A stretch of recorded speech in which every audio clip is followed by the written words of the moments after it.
Welcome to another FAQ Monday. I am your host, Fluff, and we are going to answer more of your burning questions. And if you do have a question of your own, feel free to leave them down below in the comments. Or if you want to be anonymous, go on my little Ask FM thing, link below in the description.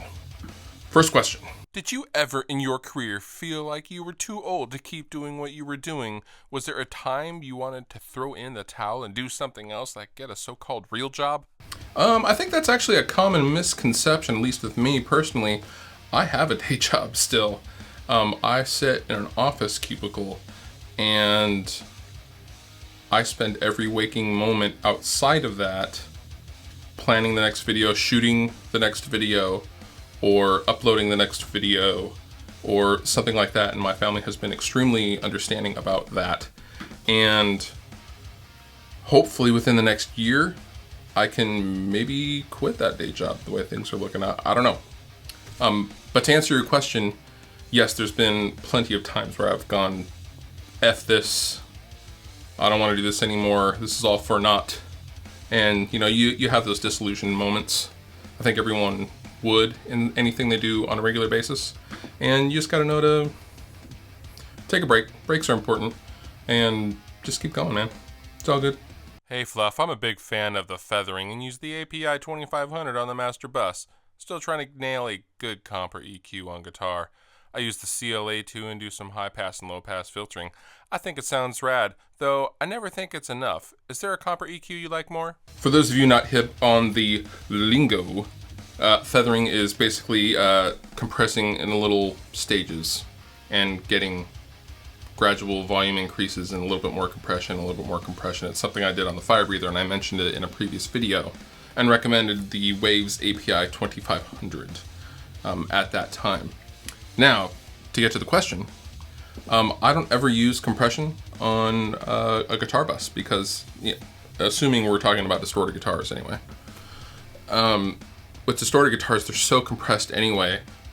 That's why you can roll off the volume and it'll clean up, but actually not change volume like it will on a clean channel. And so I never use compression. My typical guitar bus chain is I'll have a stock Logic Pro EQ for subtractive EQ, and I'll use a high pass filter and a low pass filter and maybe notch out a little bit at 190 hertz to clean up some of the mud. And then after that, I will have the wonderful Waves Sheps 73 Neve EQ, and that's pretty much the guitar bus these days. I don't do anything super fancy or anything like that. And to answer your question as far as compressors that I really like, you have to get the Slate VBC Virtual Bus Compressor Pack. It is astounding and by far some of the best compressors I have ever used. And I don't really use the API 2500 much these days for the master bus stuff, but the Slate Red in the VBC pack, the red is just astounding. It's so good.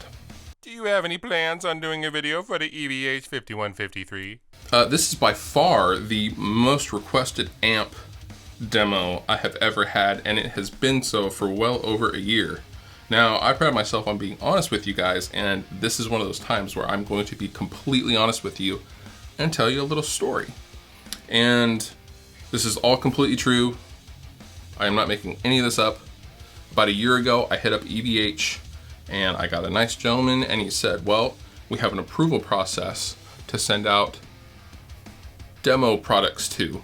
And we're talking about them shipping something to me, and then me sending it back. Now in the demo world, sometimes I will ask a company, sometimes a company will contact me and want to send me something. It just depends, but it can go either way, and in this case, I contacted them. So basically, they make me fill out a job application. They wanted to know the analytics, numbers, and income I was getting based off of my Twitter, website, YouTube, Facebook, Tumblr, and if you didn't have any of those accounts at all, then you were disqualified. So I had all those accounts. Now, granted, this was a year ago. And so I go through the approval process, and the guy says, cool, well, I'm gonna transfer you and bump you up and get you and CC the head of marketing on the EVH side, so we can get an amp coming to you. And after talking with her over 3 or 4 emails, it ended with getting a pre-formatted letter saying I was not qualified to play EVH products for demo purposes. Not even kidding. And I was blown away. Now, if a company doesn't want to send you something, totally cool. Please do not misunderstand me. I have no problems with the company saying, no, you're not what we're looking for, or whatever. But to have a conversation with somebody and suddenly get a pre-formatted letter back, I thought was a huge slap in the face. And so no, I will not be demoing an EVH 5150 anytime soon.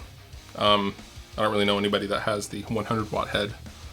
Anyway, but that's my EVH story. Take it however you may. What picks and what string gauges do you use? For picks, I really love these bad boys. These are Dunlop Jazz 3 XL Ultex, and they recently came out. They've only been out for like a month, and previous to that I was using regular Jazz 3 XLs, and the Ultex is just so heavenly on my fingers, and it's going to be a long time before I switch to anything else. But the Jazz 3 XL shape has always been really comfortable for me, and I've used them for many, many years at this point. As far as strings, I use clear tones, and the reason why I use clear tones is because they are loud. When you string them on your guitar, you will instantly notice, just without even plugging in, how loud the strings are. On top of that, they have a coating, and I'm not talking about a little plastic coating like the Elixirs or something like that. You can barely even notice they're there. They do feel a little more dry, is the best way I can describe it, which I like. They're slightly slick, and I absolutely love them. I originally tried them for bass, and because, you know, sometimes with a bass guitar, you know, you'll go a year without changing the strings without even realizing it, because you're not playing it on a regular basis if you're a guitar player like me. So I have been blessed to since get a full clear tone string endorsements, and they treat me better than any company ever has, and I love them, love them, love them, and I highly recommend you check them out. I use all sorts. I basically use the entire line of Heavy series, which are heavy chord strings, so I can get away with a smaller gauge but still have the tension of a bigger string. Pretty cool. Do you name your guitars? Yes, actually, I have names for a few of them. The very first one I named was the White Schecter Solo 6. Now, I grew up in the 80s, and there was a very popular show called The Golden Girls on at the time, and I am also a huge fan of the movie Airheads, so I named the Solo 6 Betty White for obvious reasons. She's white, and I think guitars should have girl names. And from there, I got this bad boy, a Schecter P Custom bass, and we thought it was fitting, me and the wife thought it was fitting to name it B. Arthur because she's large and in charge. And then once I got the black Schecter, the baritone that I have ever tuned, she is called Black Betty. And finally, the Gibson RD, the 77 Gibson RD that I recently acquired, I call her Marilyn because she's blonde, and it seems fitting.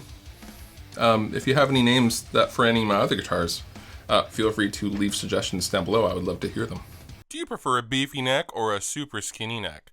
What guitar has your favorite neck? Necks are a pretty personal thing, and I prefer large necks. I like to be able to just really feel like I can just choke the crap out of it and it'll be okay. Thin necks typically, they fatigue my hand for some reason. The thinner the neck, the more fatiguing, and the less I can play it for extended periods of time. Now, I've been told that the theory is that you'll fatigue less if your fingers are more open, hence a thicker neck. I don't know if that's true or not. However, I recently acquired a Tremonti SE Paul Reed Smith guitar, and the wide fat neck profile on that guitar is absolutely heavenly. I also like the 50s Gibson R9 necks, the really, really big guys. I just love a big neck. I'm not into the worst neck for me. The worst neck I've ever played, and the one I least like, is the Ibanez Wizard necks. I know a lot of you guys are huge fans of them. I absolutely cannot stand the Wizard necks. They almost hurt to play. I don't know, just a personal preference. At any rate, that wraps up today's FAQ. Thank you for tuning in. Again, if you have any questions, leave them below, or if you want to do it anonymously, check out the Ask FM account down in the description. And until next time, I am Fluff.